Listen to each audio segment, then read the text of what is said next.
ஒருத்தர் ரொம்ப பக்தராக இருந்த சாய்பாபாவை ஆதரிக்கின்றார், அவரை அருளை கொண்டாடுகின்றார். சரி, இந்த பாபாவிற்கு என்னங்க?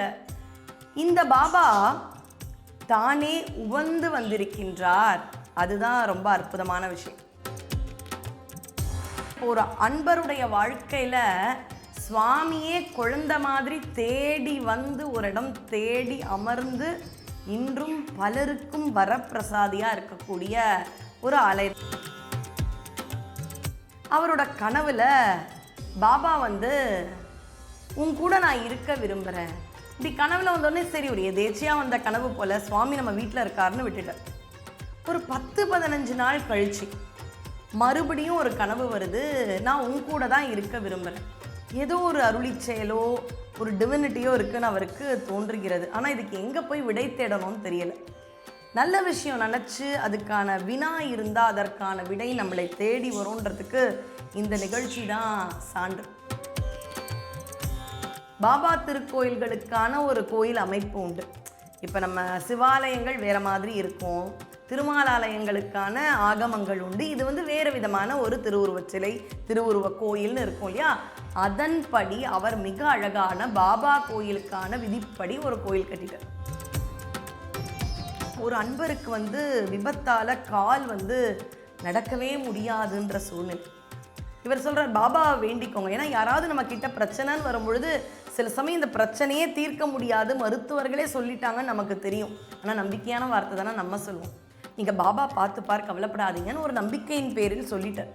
அவர் அதை உண்மைன்னு சொல்லி சுவாமியே சொல்லிட்டார்னு விடாமல் பாபா கோயிலே பாபாவை பிரார்த்திக்க பாபாவினுடைய வருஷாந்திர பூஜை நடக்கும் பொழுது யார் ஒருத்தர் நடக்க முடியாதுன்னு இருந்தாரோ அவர் நடந்து வந்துட்டு. நேயர்களுக்கு அன்பான வணக்கம். அடியேன் திருமயிலை கற்பகலட்சுமி சுரேஷ். உங்களோடு இன்னைக்கு இருக்கக்கூடிய கலியுகத்துக்கு ஒரு வரப்பிரசாதியாக இருக்கக்கூடிய சாய்பாபா அவர்களுடைய அழகான ஒரு ஆலயத்தை பற்றி இன்று அடியேன் சொல்ல போகிறேன். சாயி பாபா பிரணாம், ஷிரடி பாபா பிரணாம். ஷிரடி பாபாவிற்கு என்று கோடான கோடி பக்தர்கள் இருக்கின்றார்கள். சுவாமிக்கான பிரதான கோயில் பிரசாந்தி நிலையம் அப்படின்றது எல்லாருக்குமே தெரியும். சாய்பாபாவினுடைய பிரசாந்தி நிலையம் தாண்டி பல இடங்களில் பாபாவிற்கான கோயில்கள் பல அற்புதங்களை நிகழ்த்தி கொண்டிருக்கின்றன. அப்படி தான் பார்த்திங்கன்னா மயிலாப்பூர்லேயும் ரொம்ப அற்புதமான சாய்பாபா திருக்கோயில்னு உண்டு. தினம் தினம் மக்கள் அப்படியே அலைமோதி அவரை ஆராதிப்பார்கள். அப்படியே கைமேல பலன் கிடைத்து செல்வார்கள். குறிப்பாக வியாழக்கிழமைனா வியாழக்கிழமை குரு நாள், குருவுக்கு உகந்த நாள் அன்று மிகவுமே பாபா ஆலயங்களில் விசேஷம் இருக்கும். இன்றைக்கி அடியேன் உங்ககிட்ட சொல்ல போகிறது சென்னையிலிருந்து ஒரு 1.5 மணி நேரம் 2 மணி நேரம் போனீங்கன்னா செங்கல்பட்டு எல்லாருக்கும் தெரிந்த இடம். அது அருகில் இருக்கக்கூடிய மாமண்டூர் விஜய சாயிநாத ஆலயம் அப்படின்ற இடத்துல இருக்கக்கூடிய சாய்பாபா ஆலயம். ஊருக்கு ஒருத்தர் ரொம்ப பக்தராக இருந்த சாய்பாபாவை ஆதரிக்கின்றார், அவரை அருளை கொண்டாடுகின்றார். சரி, இந்த பாபாவிற்கு என்னங்க? இந்த பாபா தானே உவந்து வந்திருக்கின்றார். அதுதான் ரொம்ப அற்புதமான விஷயம். பக்தர்கள் அவர்களுக்கு ஏதாவது ஒரு பெரிய விஷயம், அசாத்திய விஷயம், மனிதர்களால் முடியாத விஷயங்களை அதிசயம்னு வாங்க, இயற்கையாக நடந்தா, கடவுள் அருளோடு நடந்தால் அருளிச்செயல்னு வாங்க. அப்படி அருளிச்செயலால் சிலர் திருக்கோயில்களை கட்டி கொண்டாடுகின்றார்கள். ஆனால் நான் இப்போ ஒரு அன்பருடைய வாழ்க்கையில் சுவாமியே குழந்தை மாதிரி தேடி வந்து ஒரு இடம் தேடி அமர்ந்து இன்றும் பலருக்கும் வரப்பிரசாதியாக இருக்கக்கூடிய ஒரு ஆலயத்தை பற்றி தான் நான் சொல்ல போகிறேன். பாருங்கள், சுவாமி எப்படி நம்மளை தேடி வரார். கடவுள் நம்மளை தேடி வரார்னா அதுக்கு பெரிய விஷயம். பெரிய புராணத்தில் பல அடியார்கள் கனவுல சுவாமி வந்திருக்கார். ஆனால் இன்றைக்கெலாம் கனவுல சுவாமி வர்றது குறைஞ்சிடுச்சு. ஏன்? அன்றைக்கி நிறைய சுவாமியை பற்றி நினைப்போம், கோயில் போயிட்டு வந்து தூங்குவோம். ஆனால் இன்றைக்கி நிறைய கேளிக்கைகள், மொபைல், டிவின்னு பார்க்கும்பொழுது எதை அதிகமாக நினைக்கிறோமோ அந்த தாக்கங்கள் தான் மனசில் இருக்கும். ஒரு அன்பர், இது வந்து கொரோனா காலகட்டத்திற்கு முன்பு, அவரோட கனவில் பாபா வந்து உன் கூட நான் இருக்க விரும்புகிறேன். புரியலை. ஒரு பக்தர் ஏன் இப்படி சுவாமி சொல்கிறார்? சரி, ஏதோ எதேச்சியாக இருக்குது, நம்ம வீட்டில் ஒரு பாபா அருள் போல் இருக்குது, சுவாமி கனவுல வந்தால் எப்படி இருக்குங்க? முருகன்லாம் கனவுல வந்தால் எப்படி நம்ம அழுதுற மாட்டோமா? முருகான திருப்புகழ் பாடினா கனவுல வரும்னே அருணகிரியார் சில திருப்புகழ் பாடுறார். இப்படி கனவுல வந்தோடனே சரி, ஒரு எதேச்சியாக வந்த கனவு போல் சுவாமி நம்ம வீட்டில் இருக்காருன்னு விட்டுட்டார். ஒரு 10-15 நாள் கழிச்சு மறுபடியும் ஒரு கனவு வருது, நான் உன் கூட தான் இருக்க விரும்புகிறேன். இப்படி ஒரே மாதிரி கனவு வரும் பொழுது இதில் ஏதோ ஒரு அருளி செயலோ ஒரு டிவினிட்டியோ இருக்குன்னு அவருக்கு தோன்றுகிறது. ஆனால் இதுக்கு எங்கே போய் விடை தேடணும்னு தெரியலை. நல்ல விஷயம் நினச்சி அதுக்கான வினா இருந்தால் அதற்கான விடை நம்மளை தேடி வரும்ன்றதுக்கு இந்த நிகழ்ச்சி தான் சான்று. இவர் இப்படியே இருக்கார், இதுக்கான விடை வேணும் பாபான்னு இந்த தடவை தான் இது உண்மையான கனவு, இது ஏதோ சொல்ல வருகின்றதுன்னு புரிந்து சுவாமி கிட்ட வேண்டுறார். அப்போ ஒருத்தர் கால் பண்ணுறார், இந்த பாருப்பா, திருநெல்வேலியில் ஒரு சாய்பாபா கோவில் கட்டணும்னு ஏற்பாடு, ஷீரடியில் இருக்கிற மாதிரியே உயரம், அதே முக அமைப்பு, அதே திருமுக மண்டலத்தோடு இருக்கக்கூடிய திருவுருவ சிலை நம்ம மகாபலிபுரம். ஏன்னா மகாபலிபுரம் திருவுருவ சிலைகளுக்கு பிரசித்தி பெற்ற இடம். திருநெல்வேலிக்காக இங்கே தயாராகிடுச்சு. ஆனால் அங்கே ஒரு சில காரணங்களால் இப்போவே எடுத்துன்னு போய் வைக்க முடியாது. கோயில் கட்டும் பணிகள்லாம் இருக்குது, ஆனால் திருவுருவ சிலை தயாராகிடுச்சு. எங்கேயாவது ஒரு நல்ல இடத்துல அதை வச்சு பாதுகாக்கணும். உன்னால் ஏதாவது உதவி பண்ண முடியுமா? இவருக்கு ஒரே சந்தோஷம். இவர் வீடு இங்கே சென்னை நகரம்னாலும் மாமண்டூரில் அவருக்குன்னு ஒரு நிலம் இருக்குது, அங்கே கோசாலை இருக்குது. அந்த கோசாலையில் நல்ல இடம் தானே, பசு இருக்கிற இடமே 33 தெய்வங்களும் குடியிருக்கக்கூடிய இடம், தேவர்களும் தெய்வங்களும் குடியிருக்கக்கூடிய இடத்துக்கிட்ட வைக்கலாம்.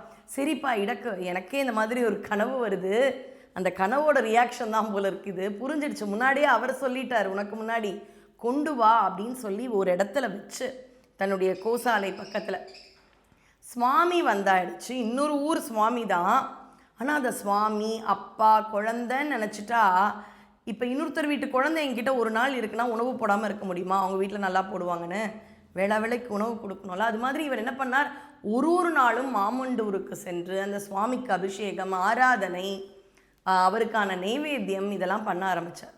ஒரு சமயத்துக்கு அப்புறம் ஒரு அப்பா அம்மா மாதிரியான ஒரு அஃபினிட்டி அவருக்கு வருது. கொஞ்ச நாள் கழிச்சு திருநெல்வேலியில் இதெல்லாம் கொரோனா காலகட்டத்தில் அவருக்கான மிகப்பெரிய கம்பேனியன் யாருன்னா பாபா தான். அதுக்கப்புறம் யாரிடமிருந்து தொலைபேசி வந்ததோ அவரே சொன்னாங்க, இல்லை கோயில் தயாராகும் நிலை கொஞ்சம், அதுக்கெல்லாம் துவங்க போகிறாங்க போல், நம்ம கொடுத்துடணும், நியாயமாக இன்னொருத்தருடைய திருவுருவ சிலையிலையா, சரி கொடுத்துடணும்னு இருக்கும் பொழுது இவருக்கு மனசு இல்லை.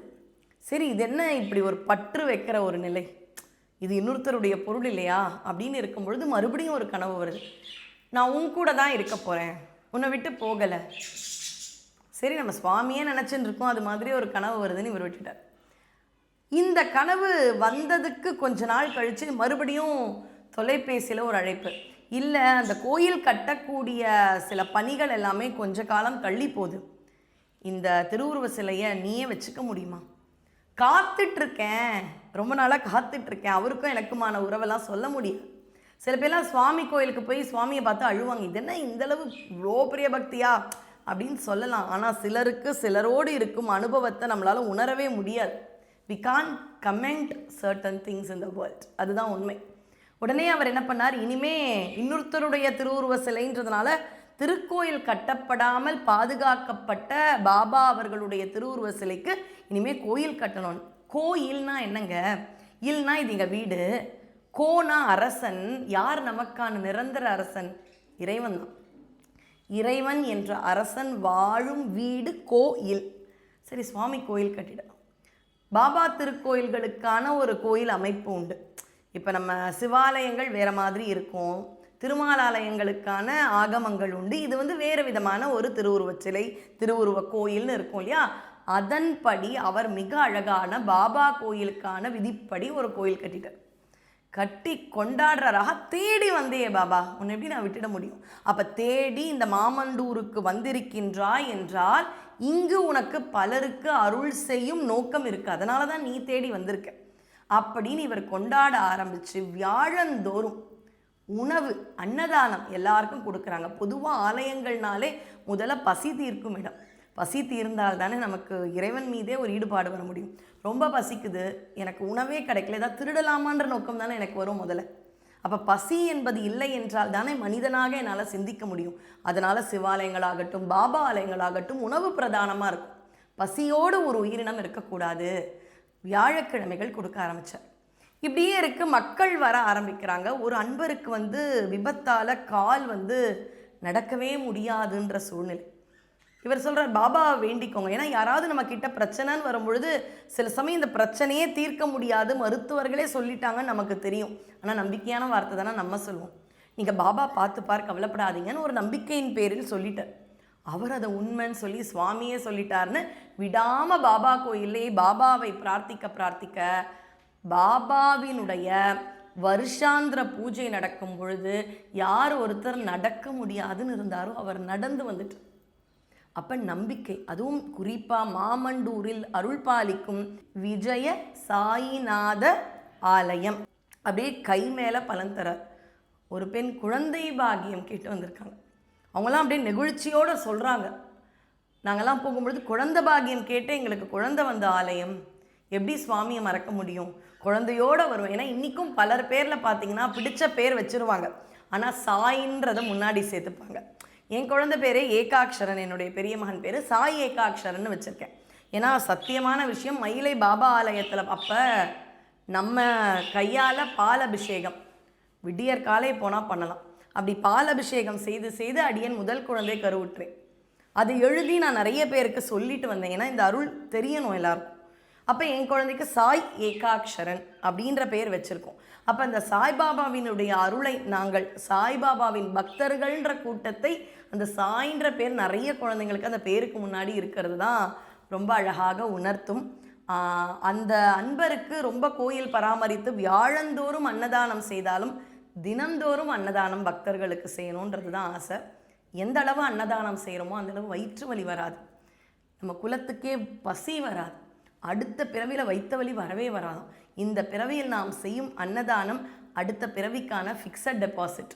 இல்லைங்க எனக்கு பிறவியே கிடையாது, நான் முக்திக்கு போகிறேன்னா நீங்கள் மேலான பிறவி, ஆனால் உங்கள் குலத்திற்கே வயிற்று வலி வராது.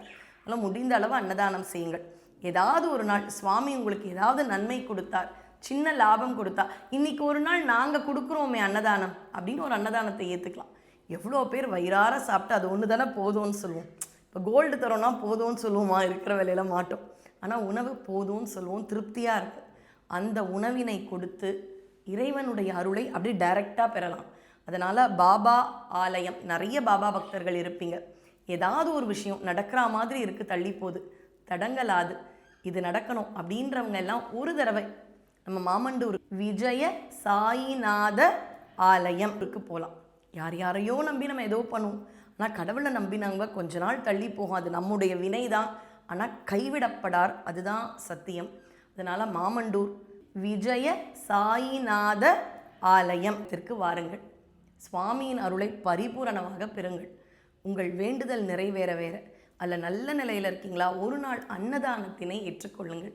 இப்படி வரப்பிரசாதியாக நம்மை தேடி வந்த சாயிநாதரை வணங்கி அவர் அருளை பெறுங்கள். இந்த ஆலயம் மாமண்டூருக்கு போய் விஜய சாயிநாத ஆலயம் அப்படின்னு நீங்கள் போட்டிங்கன்னா நீங்கள் இந்த ஆலயத்தை ஈஸியாக போய் அடைஞ்சிடலாம். அதனால் இந்த ஆலயத்தினரோடு தொடர்பு கொண்டு ஒரு நாள் பாபாவை போயிட்டு பார்த்துட்டு கை நிறைய மனம் நிறைய அருளோடும் அப்படியே ஒரு நிம்மதியோடும் வர வேண்டும். ஜெய் ஸ்ரீராம், சாய்ராம். நன்றி.